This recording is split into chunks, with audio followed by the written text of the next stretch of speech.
Hey folks, got a half horsepower Craftsman chain driven garage door mount up here, and as you can see I have 5 flashing. The LED is flashing 5 times in a row. So there's a couple different things that this can be, but I'm gonna show you what we figured out here. Here's another goofy symptom with this. Press the garage door button, the door starts to go down and then comes back up. Okay folks, first thing we're gonna need to do is there are 8 screws that we're gonna need to take off so we can get to this box. So we got 2 here, 2 on the exact opposite side in the same place, and then there's 2 back here, 1 there, 1 there, and then on this side where the light bulb is, there's 2 more. You can actually see them right there.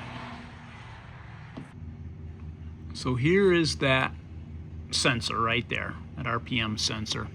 And then right there is that round cover.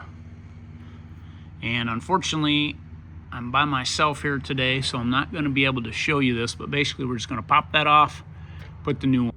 Okay, turn power off. I just unplugged the garage door, and then I was able to get that 4-prong off. But what I wanted to show you is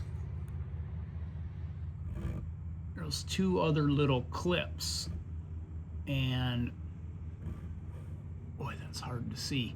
I apologize for that, but this is one that came off. But I need to actually use a pair of little dikes to cut the plastic off. Once that's pushed through, they pop out. So that's what I'm doing. These are the little clips that I actually had to cut off with the dikes on the old one.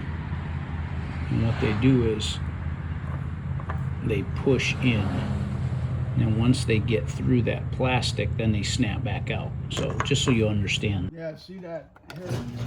Yeah, see this here is the kind of stuff that goes down. And there you have it, folks. Working. Thanks. Hope that helps someone.